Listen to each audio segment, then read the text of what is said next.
So like Mike, why like Mike? Welcome back to another episode of ROC Boys football. The fellas are heading to the SEC as the Texas A&M Aggies head on the road to play the South Carolina Gamecocks again. If you are a friend of the channel, you know the fellas are very high on South Carolina. Not necessarily like they're going to go win the SEC, but this is a really hard team not to like. With Coach Beamer at the helm. The guys are having fun. I love what the videos you see in the locker room. They love playing for Coach Beamer. You can tell South Carolina's going in the right direction. Before we get into the matchup, though, again, I just want to say thank you guys for the support you guys have shown the channel. Again, over 2,000 subscribers. You guys have been extremely generous with your support. You guys have been awesome to talk to in the comment section. So if you like the content, consider subscribing to the channel. Again, we really do appreciate it. Let's get into the matchup here. The South Carolina Gamecocks team, 4-2, but you don't really know who they are. They're 1-2 in conference play. Only win is on the road at Kentucky without Will Levis. And without Will Levis, a guy who's probably going to go first on the NFL draft. Like that Kentucky team really struggled to move the football. You had some big plays on both sides of the ball. The South Carolina team, you hasn't really beaten any team that's really noteworthy.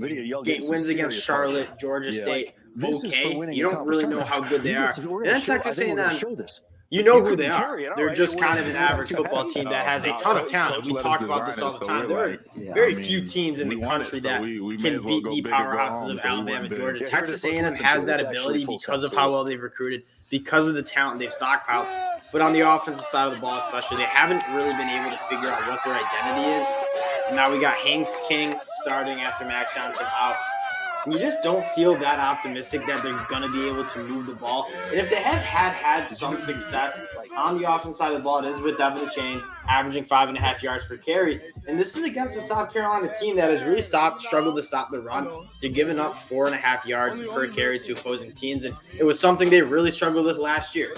Now, going back and I've watched a bunch of South Carolina this year, I have been pretty impressed with some of the guys on the defensive side of the ball, specifically that front defensive line, a team that is loaded with talent. Guys like Jordan Burch, Zach Pickens, they've played some pretty good football. I think Jordan Burch has looked much better than he did last year. Zach Pickens, it looks like he took a step too. That's really where I think this game is decided on both sides of the trenches. Texas A&M, can they establish a run game? Haynes King's not a guy, especially with Aeneas Smith out, that can really do it himself. He does need some playmakers to help him move the ball. A guy like Evan Stewart has helped, but getting the chain loose and in space is, I think, a recipe for Texas A&M to win this game. And South Carolina can't stop the run. They need to bring in safeties to help that out. I really see South Carolina kind of struggling to win this game. And on the reverse side, Texas A&M has a very, very talented defensive line group. And this is a South Carolina offensive line that has really struggled to protect Spencer Rattler.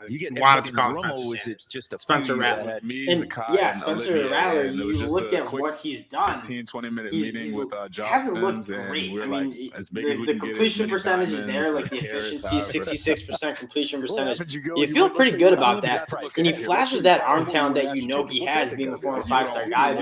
5 touchdowns to 8 interceptions, not really getting it done. He's not pushing the ball down the field that much, only 7.6 yards per completion or per attempt. Spencer Rattler, I think, still has a lot to prove, as talented as he is, and it's kind of hard to not have some of that blame fall on the offensive line. You saw Georgia State whoop up on front. Thanks to the stand mixer. I mean, that's a Georgia State team that doesn't have near the amount of physicality and talent that Texas A&M is going to be bringing this Saturday. And they really struggle to pass protect. I think they've looked better, and I think what's really helped is Marshawn Lloyd averaging almost 6 yards per carry. Again, a former highly touted guy out of high school for his ACL. He's been getting loose. And if they can kind of establish that run game and take a little off Spencer Rattler's back, I think that really helps. The transfer from James Madison, Antoine Wells, they call him Juice Wells, has stepped up. Jaheim Bell, I'd like to see get involved a little bit more in the passing game. Again, this is a guy that was an All-American tight end in the preseason, only 11 catches for 137 yards. They're trying to get him touches as like kind of out of the backfield. I think he's a stud tight end. Like, use a guy like Jalen Brooks has stepped up, but primarily where you're seeing this offense kind of get better and improve, it's because Marshawn Lloyd has been an absolute stud running the football for the South Carolina team. You need that to continue. Let's get into the pick a little bit. Texas A&M going on the road, 3.5 point favorites. What's the process been? My lean here with an over-under this low, I think this will be a very, very close game. I wouldn't be surprised if you see special teams play a role again. When these games get tight, having a block kick, kick return, not even if it's a touchdown, but setting up a short field where points are going to be at a premium, I think it's going to be a big deal. And you have to give Coach Beamer the side there. I mean, what he's been able to do on special teams is extremely impressive. When I look at this Texas A&M team, I don't really trust Hanskin to consistently move the football down the field against South Carolina. It's not a great defense, and they've struggled with injuries. So I think coming off a bye, maybe get some of those guys right. I don't really see that happening on a consistent basis. I think South Carolina has the playmakers on the outside, guys like he was obviously a great leader by example last year, being an to get those guys loose, get some points.